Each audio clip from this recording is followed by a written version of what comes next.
12th November 1965, something was a change on British Rail.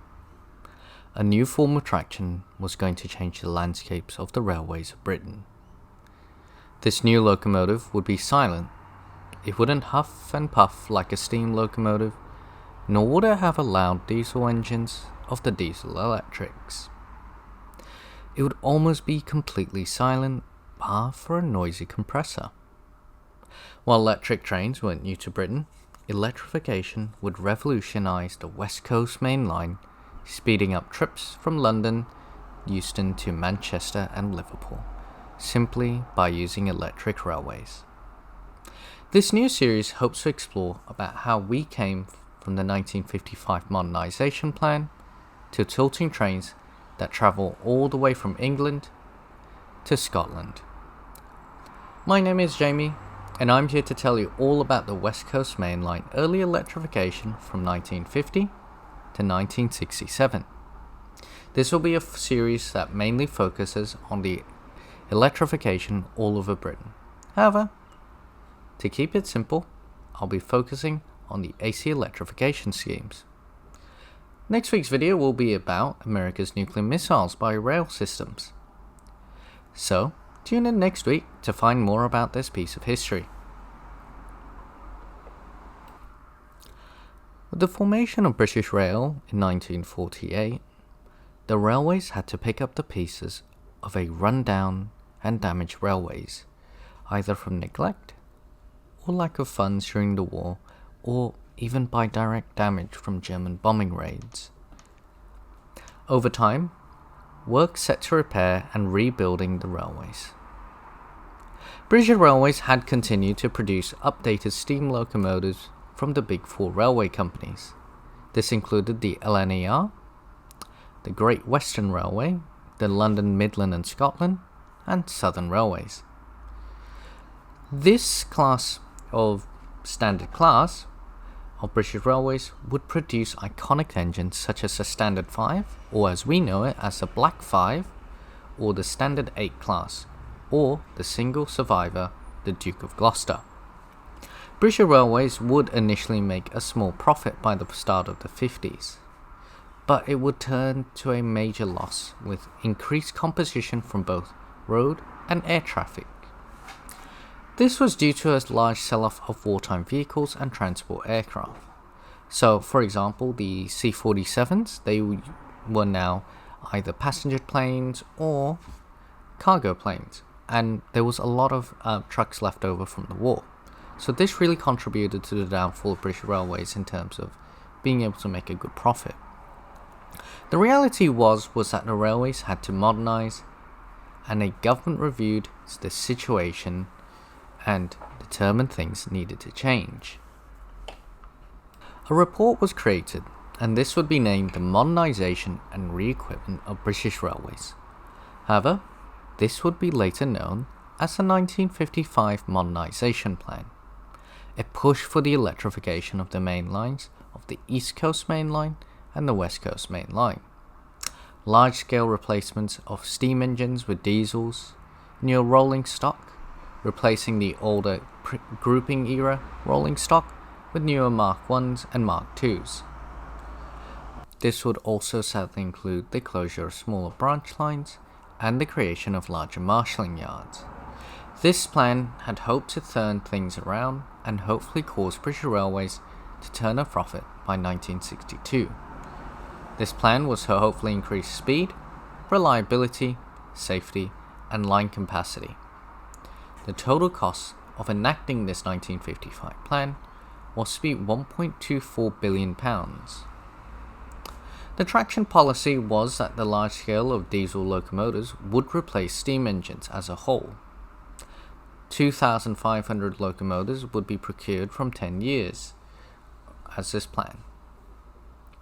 This led to the creation of the Class 40s, the Class 45s, the Class 08s, Class 20s, and the Class 31 diesels that we can still see running even at Heritage Railways. However, the long-term plan was that electric multiple units and electric locomotives would replace diesels as the original intent. as it was hoped that British Railways would hopefully complete electrification of major branch lines and suburban railways in the future. Why 25 kilovolts at 50 Hz? It goes back to the Deutsche Reichsbahn, who electrified part of the line from Freiburg to Neustadt at 20 kilovolt 50 Hz AC in 1936. This system was actually very successful to contemporary German electrification schemes at the time. Later on, with the end of the Second World War, this region of Germany would fall under the French zone of occupation. France had electrified at 1500 volt DC, however, they would be very impressed with this new type of electrification. There were advantages to using AC over DC. Later on, a new line constructed by the SNCF would use this electrification scheme from La Roche-sur-Foron to Aix-les-Bains. This system would later be changed to 25 kilovolts instead of the 20 kilovolts in 1953. The reason for 25 kilovolts was simple. It was the optimal point where voltage and cost intercepted. Increasing the voltage would mean you could allow for the lower line current. However, this would have to be matched by more expensive costs for insulators, clearances, and electrical equipment that could handle the high voltage. British Rail looked for solutions for electrification. They looked towards the SNCF, which showed that it was possible to solve the concerns of operating at this frequency and voltage by using more reliable rectifiers such as the ignitrons, which was able to convert the AC line voltage to DC for the DC traction motors. The reliability of the SNCF BB 12000 series and the CC 14000 and 100 showed that was the right direction for British Rail. The SNCF would further highlight the advantages by having regular services by electric locomotives that travelled at 100 miles per hour regularly in 1958. One route that was specifically focused on for electrification was the Old London and North Western route on the west coast. This would travel from London to Manchester and Liverpool, stopping at cities such as Crewe, Stafford, Birmingham, Coventry, Northampton, and many others. The line was very busy, and it was imperative to increase capacity and line speed. British Rail would also at the same time would need electric locomotives for this new electrified line. As Britain hadn't produced an AC electric locomotive before, it was decided to write up a list of specification and ask 5 different builders to build in total of 100 different locomotives. This would be separated by 5 classes. The AL1 was designed by PTH and would have 25 models produced. 2 of these 25 would be geared for freight. The AL2 was designed by Metrovic and would only have 10 produced. The AL3 would be designed by English Electric and would only have 15 built. The AL4 by North British Company would have another 10 built. Finally, the AL5, which was designed. All of these locomotives would see service on the West Coast Main Line on all kinds of services, from passenger and freight. However, the AL2 and AL3, due to the constant issues with its mercury arc rectifiers, would be sent to storage early due to the constant unreliability. Learning from the 5 different classes, one standard specification evolved. This would eventually become the Class 86 electric locomotive, or also known as the AL6. This locomotive could be seen as an evolved form of all the early AC electrics. The AL6 or Class 86 has been named under the new top system was developed with the experience learned from the previous 5 AC electrics. 100 locomotives would be built between English Electric and Doncaster Works. Some changes included the new removal of the second pantograph, cooling fans, and a usage of axle-hung traction motors. However, this would cause issues down the line. The first stretch of line to be electrified was Crewe to Manchester, and this was completed on 12 September 1960. Crew to Liverpool by 1st January 1962. One major hurdle that British Rail had to deal with was the older stations that was not able to be retrofitted for electrification. These stations included Manchester Piccadilly, Stafford, Coventry, and the two of the most famous on this list, Birmingham New Street and London Euston. Birmingham New Street was a new build station.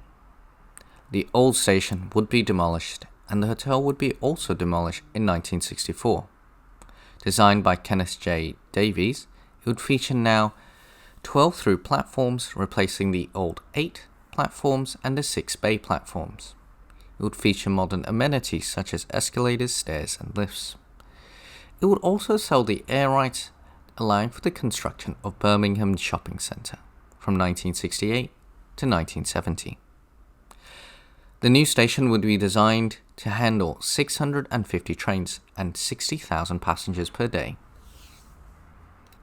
As part of the 1955 modernisation plans, the need to electrify the West Coast Main Line, Eucen Station had to be rebuilt brick by brick. One of the hold-ups was the issue of the Eucen Arch.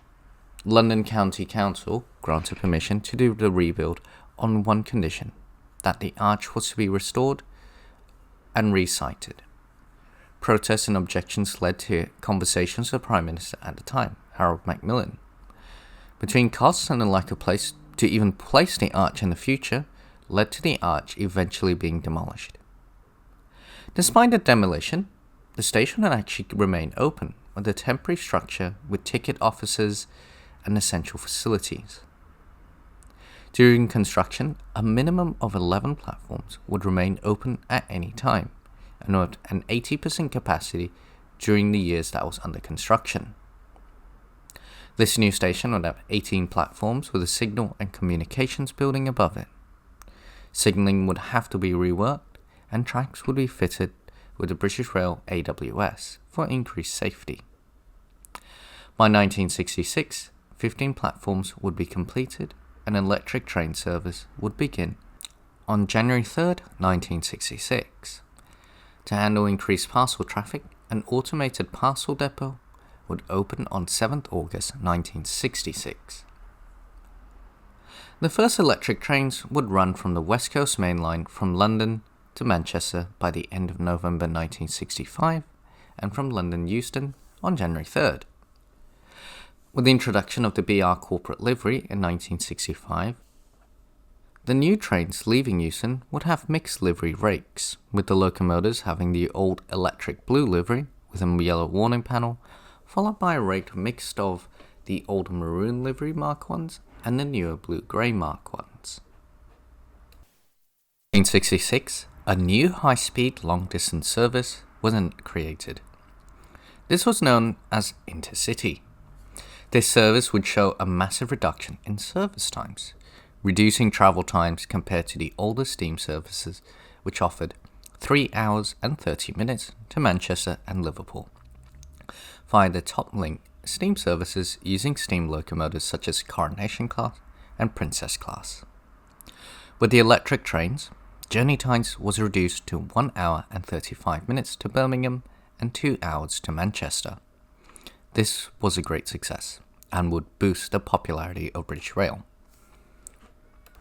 Following this principle, a high-speed train had to be developed.